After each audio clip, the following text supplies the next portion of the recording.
प्रधानमंत्री नरेंद्र मोदी ने 131वें मन की बात के कार्यक्रम में जनता को संबोधित किया।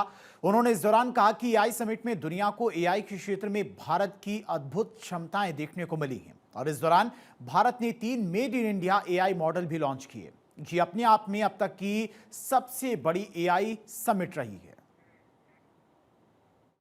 देश ने ऐसी ही उपलब्धि अभी दिल्ली में हुई ग्लोबल एआई इम्पैक्ट समिट के दौरान देखी।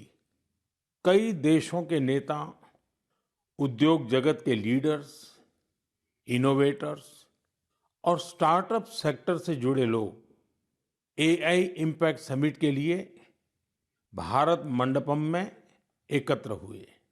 आने वाले समय में एआई की शक्ति का उपयोग दुनिया किस प्रकार करेगी, इस दिशा में यह समिट एक टर्निंग पॉइंट साबित हुई है। साथियों, इस समिट में दुनिया को एआई के क्षेत्र में भारत की अद्भुत क्षमताएं देखने को मिली है।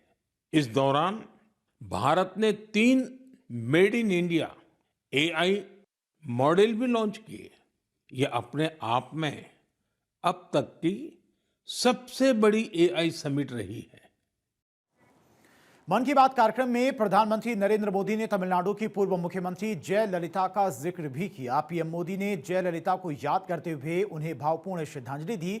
24 फरवरी को उनकी जयंती से पहले पीएम मोदी ने कहा कि जयललिता जी जैसी नेता हमारे जनता की भलाई के लिए समर्पित थी और यही वजह है कि आज भी करोड़ों लोगों के दिलों में वो बसती हैं। साथियों, हमारे देश में ऐसे लोग हमेशा जनता के दिलों में बसे रहते हैं, जिन्होंने समाज के कल्याण के लिए काम किया होता है, जिन्होंने अपने नेक कार्यों में जनता को प्राथमिकता दी होती है। अम्मा जयललिता जी ऐसी ही एक लोकप्रिय लीडर थी। 24 फरवरी उनके जन्मदिन का अवसर होता है।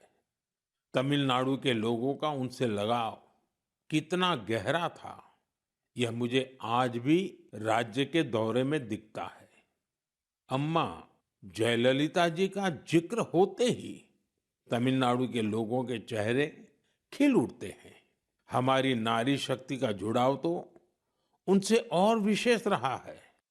ऐसा इसलिए भी है क्योंकि सरकार में रहते हुए उन्होंने माताओं, बहनों और बेटियों के लिए कई सराहनीय प्रयास किए। राज्य में कानून व्यवस्था को दुरुस्त रखने के लिए भी उन्होंने बहुत ठोस कदम उठाए थे। देशभक्ति की भावना उनमें कूट-कूट कर भरी थी। इसके साथ ही भारत की सांस्कृतिक विरासत पर उन्हें बहुत गर्व था। अम्मा जयललिता जी के साथ हुई हर मुलाकात, हर प्रकार की बातचीत मेरे मन में आज भी ताजा है। डिजिटल अरेस्ट पर बात करते हुए प्रधानमंत्री मोदी ने कहा कि समाज में इसको लेकर जागरूकता तो आई है, लेकिन अभी भी बहुत जरूरत है। कई बार लोगों से ठगी हो जाती है, कारोबारियों से धोखाधड़ी हो जाती है और इसीलिए आपका सतर्क रहना, जागरूक रहना बेहद जरूरी है। बात में मैंने आपसे डिजिटल अरेस्ट पर विस्तार से बात की है। इसके बाद देश में डिजिटल अरेस्ट और डिजिटल फ्रॉड को लेकर हमारे समाज में काफी जागरूकता आई, लेकिन अभी भी हमारे आसपास ऐसी घटनाएं हो रही हैं जो अक्षम्य है। निर्दोष लोगों को डिजिटल अरेस्ट और फाइनेंशियल फ्रॉड का निशाना बनाया जा रहा है। कई बार पता चलता है कि किसी सीनियर सिटीजन की जीवन भर की कमाई ठग ली गई।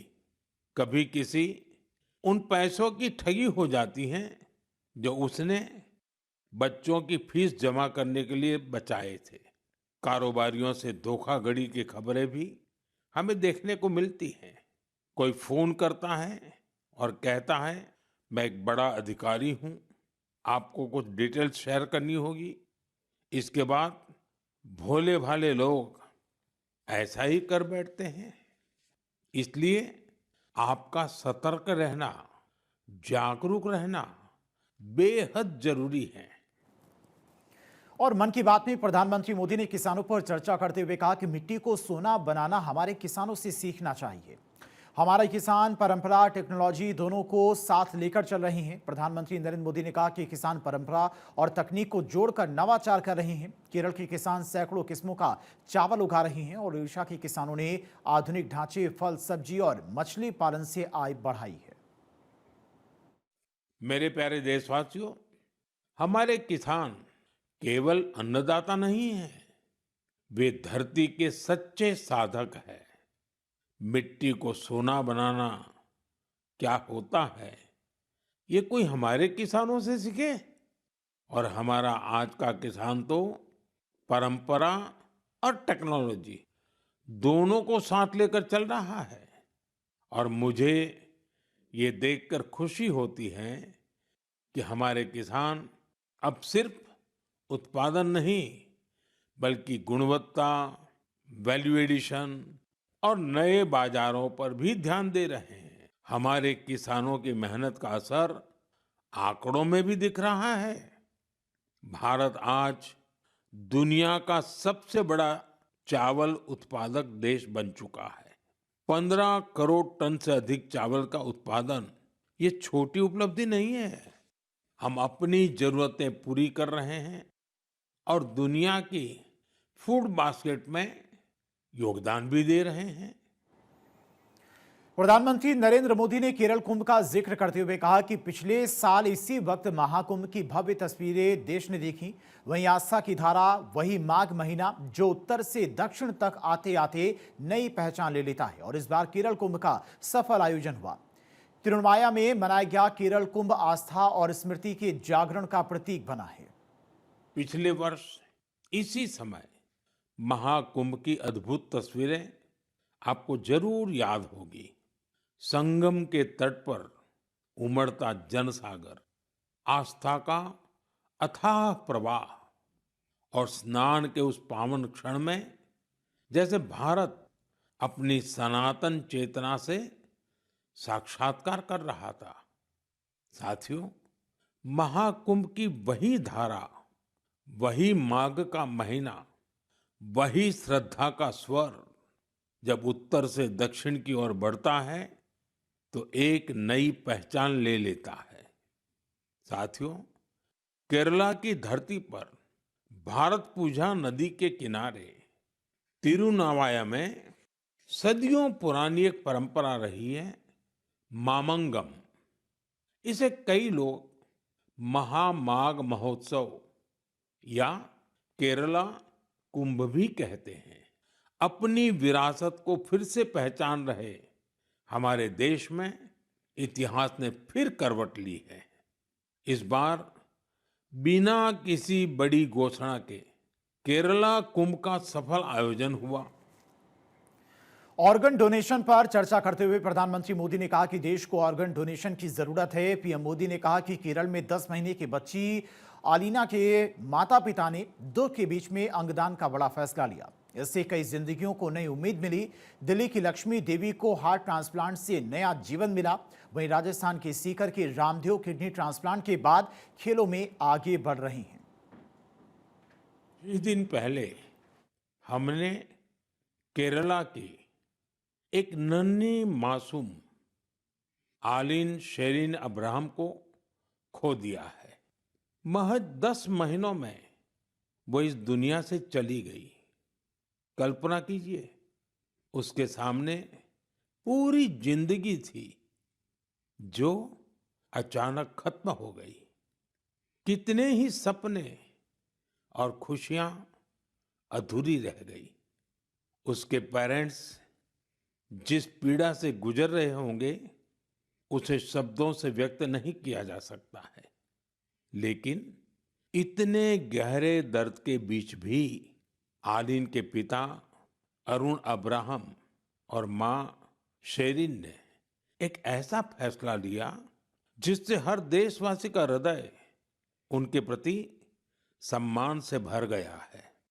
उन्होंने आलिन के अंगदान का फैसला किया। इस एक फैसले से पता चलता है कि उनकी सोच कितनी बड़ी है और व्यक्तित्व कितना विशाल। साथियों, आपको इस तरह के बहुत से प्रेरक उदाहरण देखने को मिल जाएंगे। इससे यह बात फिर साबित होती है कि किसी एक की नेक पहल न जाने कितने लोगों की जिंदगी बदल सकती है। मन की बात में प्रधानमंत्री मोदी ने कहा कि देश गुलामी के प्रतीकों से आगे बढ़ रहा है। 23 फरवरी को राष्ट्रपति भवन में राजाजी उत्सव मनाया जाएगा और इस मौके पर सी राम गोपालाचारी की प्रतिमा का अनावरण भी होगा। आजादी के अमृत महोत्सव के दौरान मैंने लाल किले से पंच प्राणों की बात कही थी।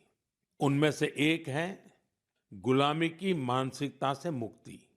आज देश गुलामी के प्रतीकों को पीछे छोड़कर भारत की संस्कृति से जुड़ी चीजों को महत्व देने लगा है।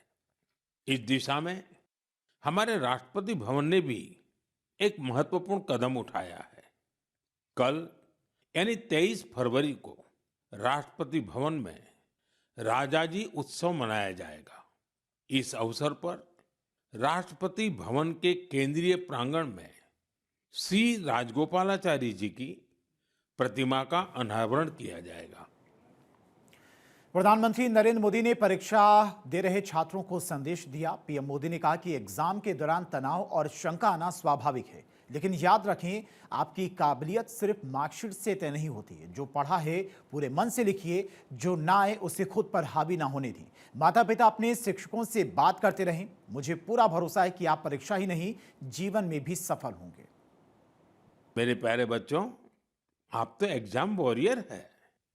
मुझे विश्वास है आप सभी पूरे मन से इम्तिहान की तैयारियों में लगे होंगे।